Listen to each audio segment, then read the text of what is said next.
Bienvenue dans Déclic Média, une émission éphémère qui nous donne la parole aujourd'hui. Merci Redouane, pour nous la parole c'est important. Les élèves de Rosa Parks du collège de Villejean font vivre plusieurs projets passionnants. Petite présentation, un reportage de Gassama, Zena et Mohamed. Bonjour, en direct de Rosa Parks, nous allons vous présenter ce fameux collège, plus précisément les classes de 5e 2 et 3. Nous allons tenter de faire un focus sur nos différents projets.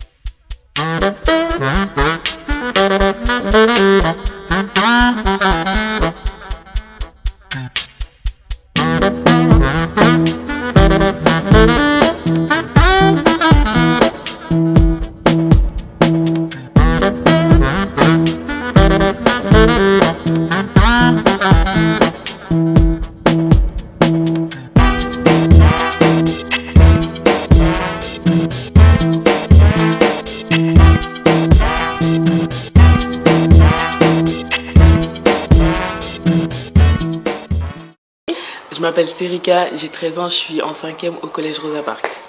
Peux-tu nous parler de votre projet Déclic Média ? C'est un projet pilote qui nous fait découvrir le monde des médias et qui nous parle des médias. Oui.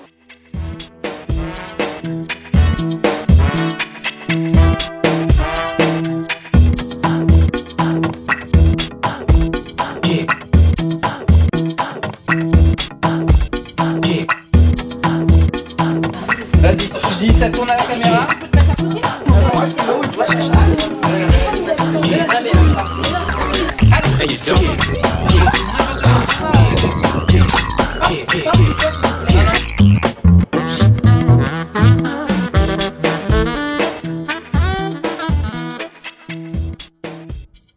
Et pour terminer, qu'est-ce que tu as plus aimé et le moins aimé ?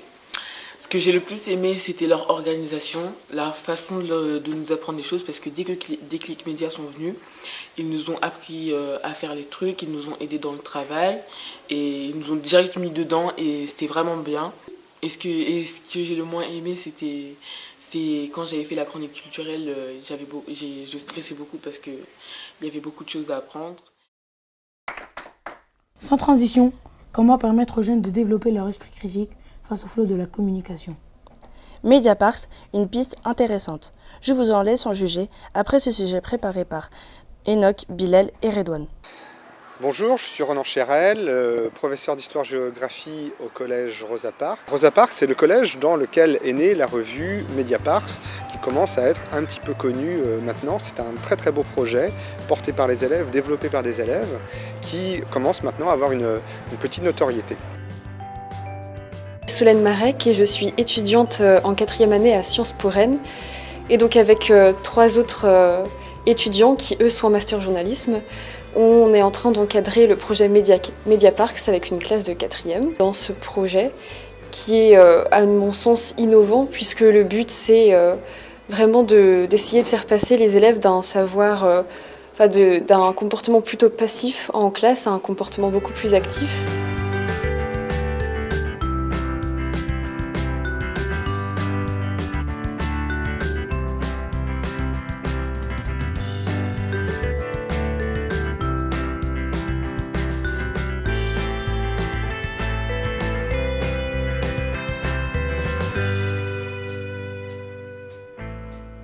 Media Parks, en fait, c'est au fil du temps, en fait, on devient un peu comme une famille. C'est juste incroyable. Genre, on rentre dans la classe et on parle avec tout le monde. Genre, ça crée des liens. Vraiment, on devient plus proches les uns avec les autres. On devient plus proches. C'est pas chacun de son côté, chacun fait son article. Des fois, on peut même faire des articles complètement différents, mais on s'aide quand même. Et c'est ça qui est génial parce qu'on s'entend avec tout le monde. On est vraiment proches les uns des autres. Ouais. On a une passion commune, on peut dire. Et on a une envie commune d'exprimer les choses. Ce qui est intéressant à retenir dans l'expérience qu'on a menée avec Media Parks, c'est l'idée que tous les projets sont possibles à réaliser à partir du moment où on s'en donne les moyens avec les élèves. Au fond, s'engager, c'est apprendre à devenir responsable. Une personne engagée, justement Redouane en a rencontré une récemment. Oui Lamia, parce que les élections présidentielles sont un événement politique important dans notre pays. Pour mieux comprendre l'engagement politique, nous avons rencontré une citoyenne impliquée. Bonjour. Bonjour. Pouvez-vous vous présenter s'il vous plaît? Alors, je m'appelle Charlotte Marchandise-Franquet et j'étais candidate à l'élection présidentielle de 2017 en tant que citoyenne. Je suis engagée en politique à 40 ans, après avoir fait beaucoup de monde associatif, et je me suis dit que ça devenait intéressant de m'intéresser à ce qui se passe également en politique, à comment les décisions sont prises et à découvrir un petit peu ce qui se passe dans le pouvoir, dans tout ce qui traite autour du pouvoir. Je me suis d'abord engagée à la mairie de Rennes, où je suis élue adjointe à la ville de Rennes. Et puis quand il y a eu les présidentielles, j'étais assez désespérée, comme beaucoup de Français. Je me dis, les partis, j'y crois plus. Et il y a eu cette primaire sur Internet, laprimaire.org, où tout le monde pouvait se présenter pour être candidat à l'élection présidentielle. Et j'ai trouvé ça innovant, j'ai trouvé ça nouveau, j'ai trouvé que c'était une bonne façon de hacker, de passer à côté des partis politiques et de faire les choses différemment. Et c'est pour ça que je me suis engagée pour faire un renouveau, faire un peu d'air frais dans la politique de notre pays. La politique n'est pas un jeu. Et pourtant, le jeu peut porter des intentions qui ne sont pas forcément évidentes. Utopia, un jeu créé par Boîte de Com. Le projet de la classe de 3e 6, ils ont eu comme objectif de créer un jeu citoyen et de sensibiliser au vivre ensemble. Je suis Ronan Chérel, professeur d'histoire-géographie au collège Rosa Parks de Villejean à Rennes, et je suis l'animateur et le porteur du projet Utopia, dont on a un petit peu entendu parler. Il y a eu beaucoup de rumeurs sur ce projet. Maintenant, il est temps que vous sachiez un petit peu ce que c'est que réellement. Utopia, c'est un escape room.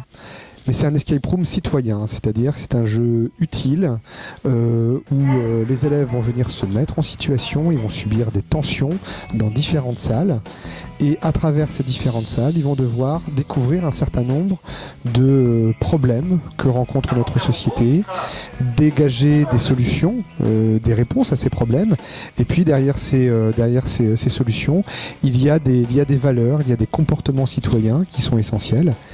Et tous ces comportements ensemble permettent de définir la notion de fraternité, parce que c'est avec la fraternité qu'on peut renouveler le vivre ensemble aujourd'hui, et qu'on peut se lancer dans de nouveaux projets pour améliorer donc, ce monde dans lequel on vit aujourd'hui, qui a pas mal de petites souffrances et de petits mal-être. Donc l'objectif de Utopia, c'est bien de prendre conscience que lorsqu'on arrive dans une situation tendue, conflictuelle, on peut s'impliquer, on peut participer collectivement pour trouver des solutions et innover pour faire avancer les choses. Pourquoi penses-tu qu'il faut réinterroger les valeurs et les comportements citoyens d'aujourd'hui ? Parce qu'il y a beaucoup de gens qui ne se rendent pas compte c'est quoi la citoyenneté, etc., qui suivent beaucoup les groupes et justement les discours des personnes politiques importantes. Forcément, eux, ils ont le discours adapté, ils ont le vocabulaire adapté pour parler de sujets importants comme la citoyenneté en France, ou ça peut être n'importe quel autre sujet. Et nous, on voulait montrer que même si on n'a pas forcément la grammaire adaptée, que nous aussi on peut défendre nos idées sans forcément être adulte ou être une personnalité politique importante. Pour terminer, un peu de culture avec Serika. Aujourd'hui, elle nous fait découvrir Auschwitz, une bande dessinée de Pascal Croquis. Pascal Croquis est né en 1961. Après 10 ans de bande dessinée historique, il se lance sur un projet personnel. Ce récit bouleversant, directement inspiré des témoignages de survivants du camp d'Auschwitz-Birkenau, raconte le quotidien du camp d'extermination. L'auteur ne cherche pas à résumer la solution finale ni à développer de thèses historiques, mais souhaite sensibiliser les nouvelles générations au devoir de mémoire, pour ne jamais oublier le million de victimes du nazisme. Merci Serika, et merci pour toute votre attention. Merci à tous ceux qui nous ont permis de réaliser cette émission. Au revoir.